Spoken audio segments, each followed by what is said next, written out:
அரசியல் விமர்சகர் ரவீந்திர துரைசாமி அவர்கள் இணைஞ்சிருக்காங்க. சார் வணக்கம் சார். சார், ஆட்சியில பங்கு அதிகாரத்துல பங்கு என்று எக்ஸ்தலத்துல பாமக தலைவர் அன்புமணி பதிவிட்டிருந்தார். இந்த நிலையில நேற்று நடைபெற்ற பிரச்சாரத்துல கூட அதிமுக தலைமையில கூட்டணி ஆட்சி தான் அமையும் அப்படின்னு சொல்லியிருந்தாங்க. அது மட்டும் இல்லாம நம்ம கூட்டணியில பாமக இணையும் அப்படின்றத எடப்பாடி பழனிசாமி தெரிவித்திருந்தார். ஒட்டுமொத்தமாக இது எப்படி சார் பார்க்கப்படுகிறது? இபிஎஸ்க்கு ஒரு நெருக்கடியான சூழ்நிலை ஏற்படுறதா பார்க்கலாமா?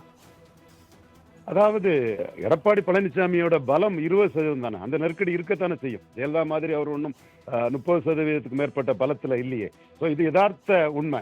அப்படி இருக்கும்போது இங்க எடப்பாடி பழனிசாமி ஐயா அவர்களுக்கு திமுக அணிக்கு எதிராக ஃபைட் கொடுக்கணும்னா பாமக மிக மிக முக்கியமான ஒரு கட்சியாட்டு வட தமிழகத்தில் இருக்குது. 90 தொகுதிகளில் பாமக இல்லாம எடப்பாடி பழனிசாமியால ஃபைட் கொடுக்க முடியாது என்பதுதான் யதார்த்த உண்மை. குறிப்பாக சொல்ல போனா எடப்பாடி சட்டமன்ற தொகுதியிலே கூட சில காலகட்டங்களில் எடப்பாடி பழனிசாமி தோல்வி அடைஞ்சிருக்கிறார். ஒரு கட்டத்தில் 3வது இடத்துக்கு கூட அவர் எடப்பாடி தொகுதியில் இருக்கிறாருன்னா இங்க உள்ள பாமக முன்னிறுத்தக்கூடிய வன்னியர் சமூகத்தின் பலம் என்பது மிகப்பெரிய பலமாகும். அந்த அடிப்படையில தான் எடப்பாடி பழனிசாமி அவர்கள் கன்னியாகுமரியில் 4வது இடம் 4%, நெல்லையில் 3வது இடம் 8%, ராமநாதபுரத்தில் 3வது இடம் 8% என்று போன நிலையில் சேலத்தில் 38%, விழுப்புரத்தில் 36%, சிதம்பரத்தில் 36%, கள்ளக்குறிச்சி, நாமக்கல் போன்ற இடங்கள் எல்லாம் 40% நெருங்கி அபரீத ஓட்டுகளை பெற்றார் என்றால் அவர் 10.5% கொடுத்ததும் வன்னியர் சமூகத்தின் ஆதரவு நிலைப்பாடும் தான் காரணம். ஆனால் இந்த வாக்குகள் சீட் கன்வெர்ட் பண்ணதுக்கு போதாது.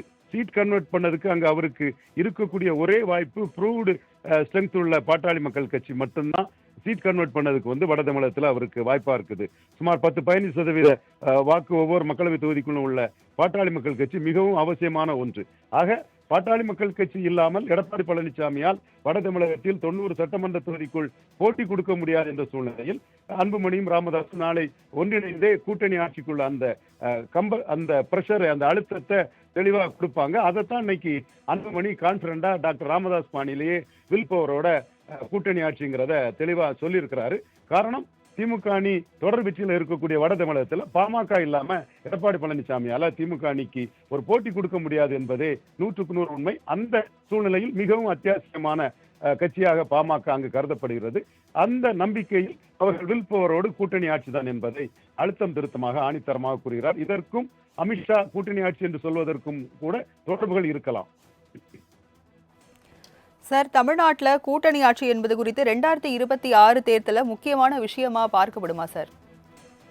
கண்டிப்பா 2026 தேர்தலில் முக்கியமான விஷயமா இது பார்க்கப்படும். காரணம் திமுக அணி மிகப்பெரிய வெற்றியை பெற்று ஸ்டாலின் வர்சஸ் அதர்ஸ் என்ற நிலைமையில தான் இருக்குது. ஸ்டாலின் வர்சஸ் எடப்பாடி பழனிசாமி, ஸ்டாலின் வர்சஸ் சீமான், ஸ்டாலின் வர்சஸ் விஜய்னு 3 முதலமைச்சர் வேட்பாளர்கள் ஸ்டாலினுக்கு எதிராக களத்தில் நிற்கிறாங்க. இதுல ஒருவர் 214 தனித்து போட்டி என்று சீமான் தெள்ள தெளிவாக அவர் தனித்து போட்டி என்ற இதுக்கு அறிவித்து விட்டார். அடுத்த 2 பேரும் கூட்டணி அரசியல் நிற்கிறாங்க.